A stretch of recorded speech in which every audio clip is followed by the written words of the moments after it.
Halo semuanya, di video kali ini kita akan membahas sebuah film yang menceritakan perjuangan hidup seorang pria. Bukan sekadar perjuangan mencari uang, tetapi perjuangan seorang ayah dalam mempertahankan harapan, harga diri, dan masa depan anaknya. Ini adalah kisah tentang bagaimana kerasnya dunia bisa menghantam seseorang tanpa ampun. Bagaimana pengkhianatan dan diremehkan menjadi makanan sehari-hari. Dan bagaimana kegigihan serta dedikasi menjadi satu-satunya alasan untuk tetap bertahan. Film ini berjudul The Pursuit of Happiness. Cerita dimulai pada tahun 1981 di tengah kesibukan kota San Francisco yang tak pernah benar-benar berhenti bergerak. Di antara lalu lalang manusia dan kendaraan, terlihat seorang pria berjalan bersama seorang anak kecil. Mereka berjalan berdampingan, saling menggenggam tangan, menuju suatu tempat. Pria itu bernama Chris Gardner. Sementara anak kecil yang selalu berada di sisinya adalah putra semata wayangnya, Christopher. Setiap pagi, sebelum berangkat bekerja, Chris selalu mengantar Christopher ke sebuah tempat penitipan anak yang sederhana. Tempat itu bukanlah sekolah mewah, hanya sebuah daycare kecil dengan fasilitas seadanya. Namun bagi Chris, tempat itu adalah awal pendidikan anaknya. Sesaat sebelum meninggalkan tempat tersebut, Chris memperhatikan sebuah tulisan di dinding yang salah eja. Ia dengan sopan meminta pemilik daycare untuk menghapus kesalahan itu. Bagi orang lain, mungkin sepele. Tapi bagi Chris, pendidikan dimulai dari hal-hal kecil, bahkan dari sebuah tulisan di tembok. Chris Gardner adalah seorang salesman. Ia menjual alat medis bernama Bone Density Scanner, alat pemindai kepadatan tulang yang pada masanya dianggap sebagai teknologi baru. Setiap hari, Chris harus berjalan dari satu rumah sakit ke rumah sakit lain, menawarkan alat tersebut kepada dokter dan pihak rumah sakit. Masalahnya, alat ini sangat mahal dan fungsinya hanya sedikit lebih baik dibandingkan sinar X biasa. Bagi banyak dokter, alat ini dianggap sebagai kemewahan yang tidak perlu untuk bisa membayar kontrakan rumah dan memenuhi kebutuhan sehari-hari. Chris setidaknya harus menjual 2 unit alat setiap bulan.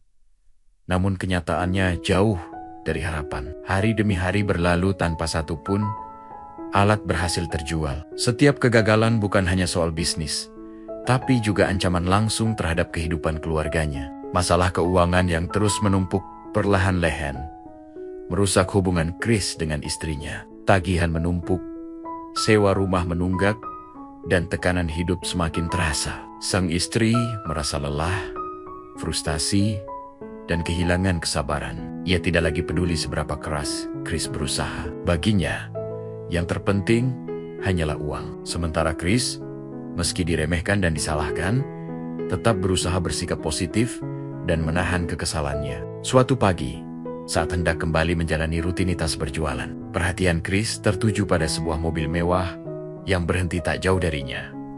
Mobil itu terlihat sangat mencolok. Dengan sikap ramah dan penuh rasa ingin tahu, Chris memberanikan diri bertanya kepada pemilik mobil tersebut bagaimana ia bisa mendapatkannya. Dari percakapan singkat itu, Chris mengetahui bahwa pria tersebut bekerja sebagai pialang saham. Sejak saat itu, pikiran Chris dipenuhi rasa penasaran. Ia melihat bagaimana orang-orang di dunia pialang saham tampak bahagia, percaya diri, dan hidup tanpa kekhawatiran soal uang. Di benaknya muncul pertanyaan besar.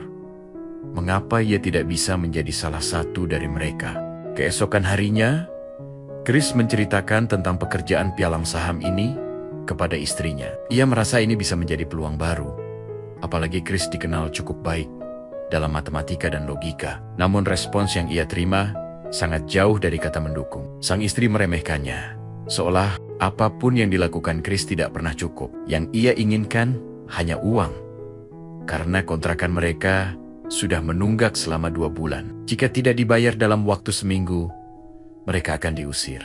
Tekanan hidup semakin memuncak ketika Chris memutuskan mendatangi kantor pialang saham tersebut. Sebelum masuk ke gedung megah itu, Chris terpaksa menitipkan alat pemindainya kepada seorang wanita yang berada di luar. Ia bahkan memberi uang sebagai imbalan 5 menit jasanya. Chris memastikan bahwa alat itu tidak bernilai dan tidak bisa dijual, sepenuhnya mengandalkan kepercayaan. Chris kemudian masuk untuk menjalani wawancara singkat. Ia berbincang tentang dunia pialang saham, berusaha menunjukkan ketertarikannya. Namun di tengah wawancara, pikirannya teralihkan. Wanita yang ia percayai tadi justru membawa kabur alat pemindainya. Tanpa ragu, Chris meninggalkan wawancara itu dan mengejar wanita tersebut. Sayangnya, wanita itu berhasil naik kereta dan menghilang bersama alat yang menjadi sumber penghidupannya. Situasi semakin memburuk ketika Chris mengetahui fakta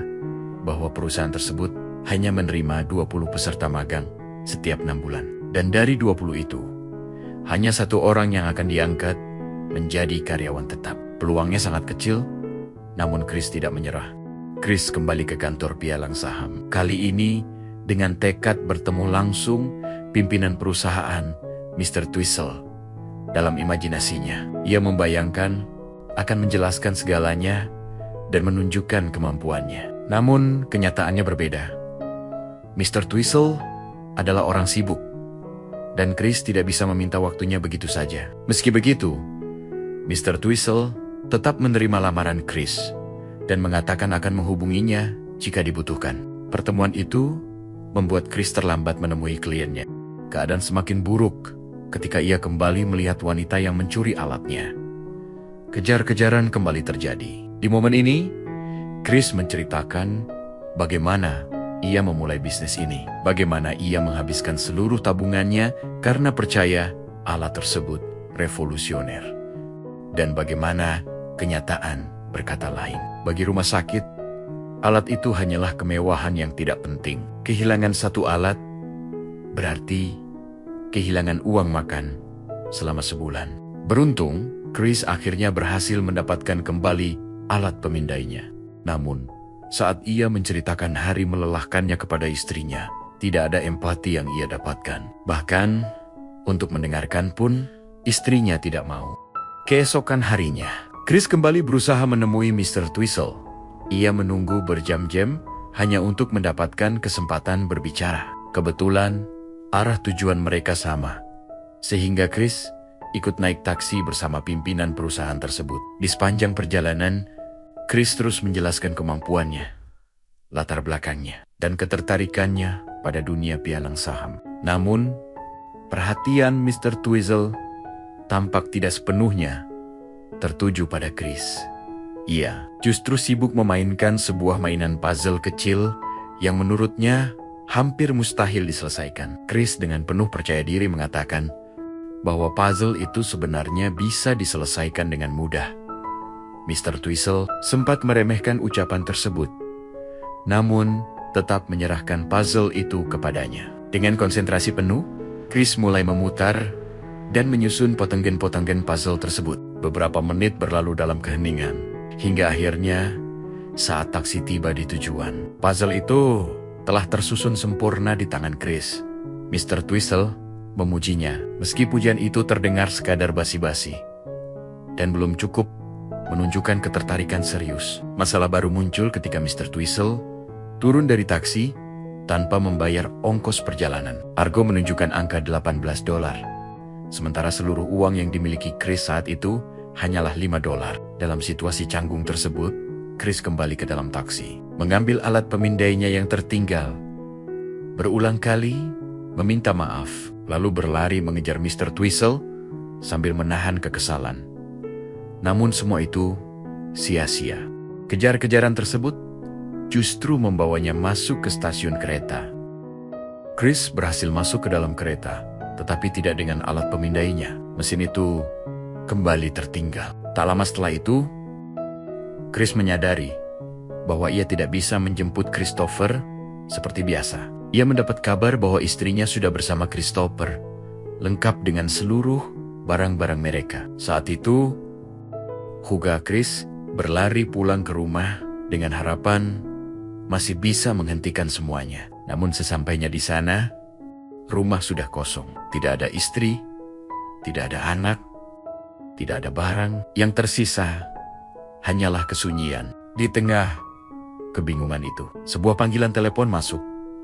Mr. Twizzle menghubungi Chris dan menjadwalkan pertemuan lanjutan. Chris diminta mencatat nomor telepon beserta 4 angka extension.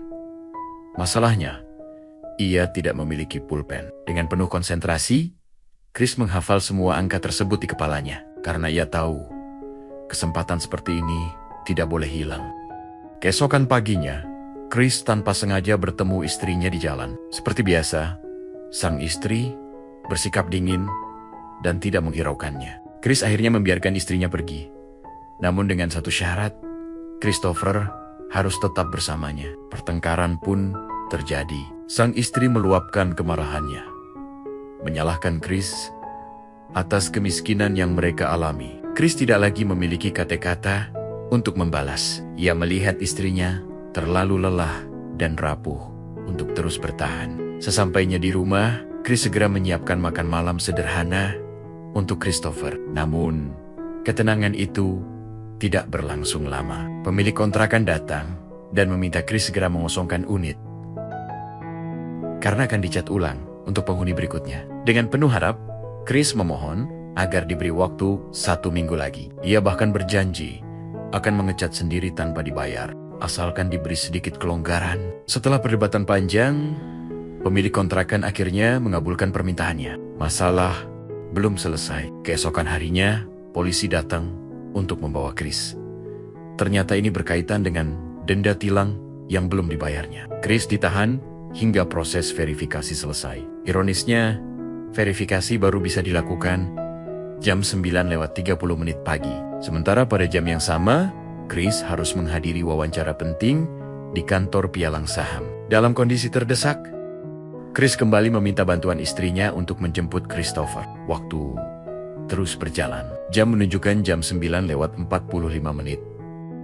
Tanpa mandi dan tanpa mengganti pakaian, Chris berlari menuju kantor pialang saham. Ia tidak peduli dengan penampilannya yang kontras dengan para eksekutif berjas rapi. Yang terlihat di wajahnya hanyalah tekad dan semangat. Sebelum memasuki ruang wawancara, Chris menyaksikan betapa sibuk dan tegangnya suasana di kantor tersebut. Namun, begitu masuk ke ruangan, sambutan yang ia terima jauh dari ramah. Dengan penampilan seperti itu, Chris dianggap tidak serius dan tidak menghargai kesempatan yang diberikan. Di momen inilah, Chris memilih untuk jujur. Ia menceritakan semua yang terjadi tanpa ditutup-tutupi.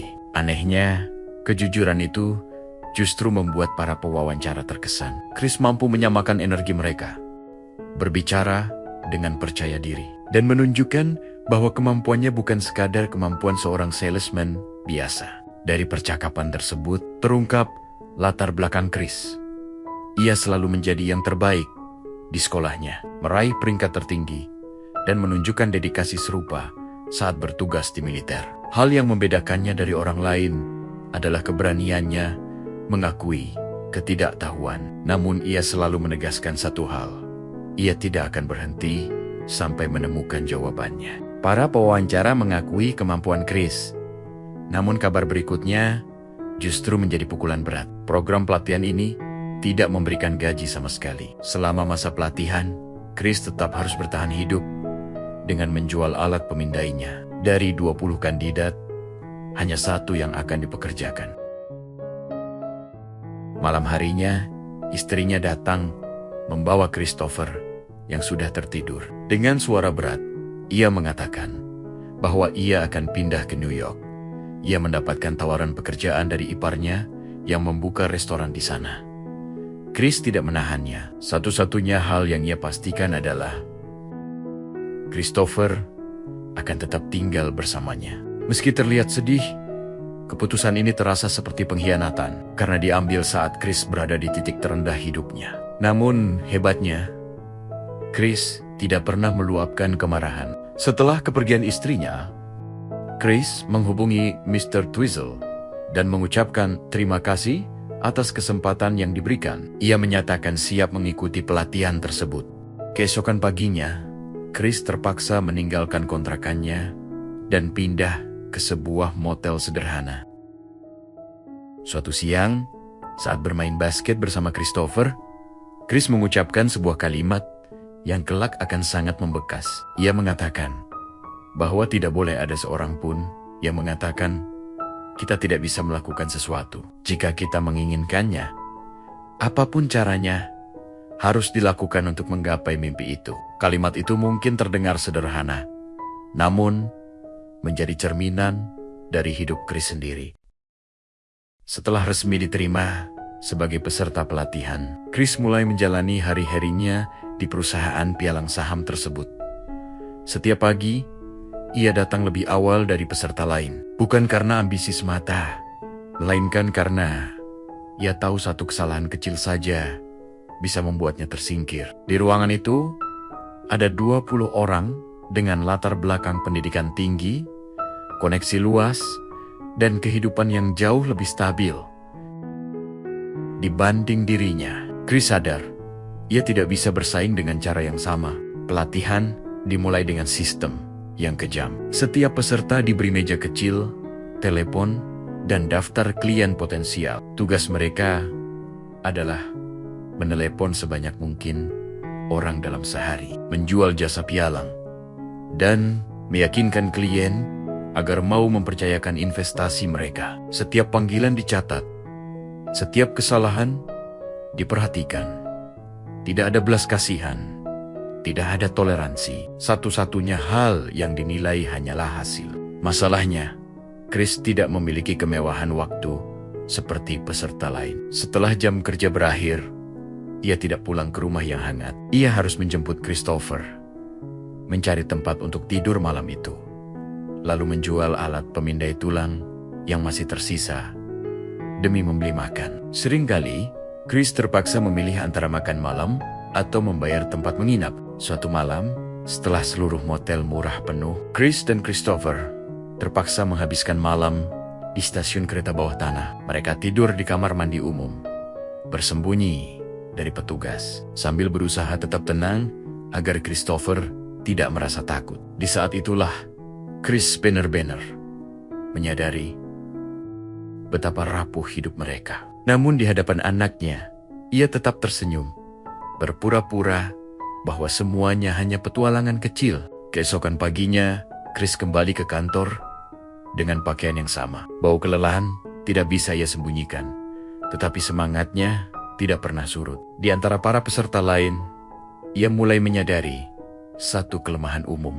Mereka terlalu banyak berbicara, terlalu lama membujuk klien, dan seringkali kehilangan fokus. Chris mengambil pendekatan berbeda. Ia menyingkat pembicaraan, langsung ke inti, dan menghormati waktu klien. Strategi itu perlahan membuahkan hasil. Meski jumlah panggilannya lebih sedikit, tingkat keberhasilannya justru lebih tinggi. Ia tidak menjual mimpi kosong, melainkan kepercayaan. Beberapa rekan mulai memperhatikan caranya bekerja. Sebagian menganggapnya beruntung. Sebagian lagi mulai merasa terancam. Namun tekanan tidak berhenti di situ. Setiap hari, Chris harus membawa Christopher ke tempat penitipan anak yang biayanya tidak murah. Suatu sore, ia terlambat menjemput Christopher karena terjebak panggilan klien penting. Penitipan anak menolak memberinya kelonggaran. Dengan suara berat, Chris memohon, menjelaskan bahwa ia sedang berjuang untuk masa depan anaknya. Permohonan itu akhirnya dikabulkan, tetapi rasa bersalah tetap menghantuinya. Di kantor, evaluasi mingguan mulai dilakukan. Satu persatu, peserta dipanggil dan diberi penilaian. Beberapa langsung dieliminasi. Setiap nama yang dicoret membuat suasana semakin mencekam. Chris bertahan, tetapi posisinya belum aman. Ia tahu satu kesalahan fatal bisa mengakhiri segalanya. Suatu hari, saat hendak bertemu klien penting, Chris kehilangan salah satu alat pemindainya. Tanpa alat itu, ia tidak memiliki apapun untuk dijual demi bertahan hidup. Ia menghabiskan berjam-jam mencarinya, berlari menyusuri jalanan, menahan rasa panik. Ketika akhirnya alat itu ditemukan, hari sudah gelap. Ia terlambat menjemput Christopher dan hampir kehilangan hak penitipan. Malam itu, Chris dan Christopher kembali tidak memiliki tempat tinggal. Mereka menghabiskan malam di sebuah gereja yang menyediakan tempat penampungan sementara. Di antara puluhan orang asing, Chris memeluk anaknya erat-erat, berjanji dalam hati bahwa ini tidak akan berlangsung selamanya. Hari demi hari berlalu. Jumlah peserta pelatihan semakin berkurang. Chris mulai masuk dalam daftar teratas. Namun, keberhasilan itu dibayar mahal dengan kelelahan fisik dan mental. Ia jarang tidur cukup, jarang makan dengan layak, dan hidup dalam tekanan konstan. Meski begitu, setiap kali melihat Christopher tertawa kecil, semua rasa lelah itu seakan terbayar. Suatu sore, Chris dipanggil ke ruang manajer. Ia diminta menjelaskan pendekatannya dalam bekerja. Dan gantenang Chris menjelaskan bahwa hidup telah mengajarkannya satu hal. Waktu adalah aset paling berharga. Ia tidak bisa menyia-nyiakan waktu klien. Sama seperti ia tidak bisa menyia-nyiakan waktunya sendiri. Penjelasan itu membuat manajer terdiam, lalu tersenyum tipis. Menjelang akhir masa pelatihan, hanya tersisa beberapa peserta. Ketegangan mencapai puncaknya. Chris tahu, keputusan akhir akan segera diumumkan. Di malam sebelum pengumuman, ia kembali duduk di sebuah taman kecil bersama Christopher. Ia mengatakan bahwa apapun hasilnya, ia bangga telah mencoba sejauh ini. Christopher hanya mengangguk polos, tidak sepenuhnya mengerti, tetapi percaya sepenuhnya pada ayahnya. Keesokan paginya, Chris datang ke kantor dengan perasaan campur aduk. Saat namanya dipanggil, jantungnya berdegup kencang. Ia melangkah masuk ke ruangan, siap menerima apapun keputusan yang akan mengubah hidupnya selamanya. Ruangan itu terasa sunyi saat Chris berdiri menunggu keputusan. Di hadapannya, para manajer duduk dengan ekspresi datar, seolah tidak ingin menunjukkan sedikit pun emosi. Waktu berjalan lambat. Detik demi detik terasa seperti ujian terakhir yang menentukan seluruh hidupnya. Chris berdiri dengan punggung tegak. Namun di dalam hatinya, ketegangan terus bergejolak. Salah satu manajer akhirnya berbicara. Ia menjelaskan bahwa selama masa pelatihan, Chris menunjukkan performa yang tidak biasa. Bukan hanya dari hasil penjualan, tetapi dari cara berpikir, kedisiplinan, dan kemampuannya memanfaatkan waktu. Namun kalimat itu diakhiri dengan jeda panjang, seolah mereka masih mempertimbangkan sesuatu. Chris menahan napas, berusaha tetap tenang. Kemudian, keputusan itu diucapkan. Dari seluruh peserta pelatihan, hanya satu orang yang akan diterima sebagai pialang saham tetap. Nama Chris Gardner disebutkan. Untuk sesaat, Chris tidak bereaksi. Ia seperti kehilangan kemampuan untuk mencerna kata-kata tersebut. Baru setelah manajer mengulangi kalimatnya, Chris menyadari bahwa perjuangannya tidak sia-sia. Dengan suara bergetar, Chris mengucapkan terima kasih. Ia berusaha tersenyum, tetapi matanya berkaca-kaca. Ia menahan emosi yang selama ini dipendam. Di dalam ruangan itu, ia tidak ingin terlihat lemah.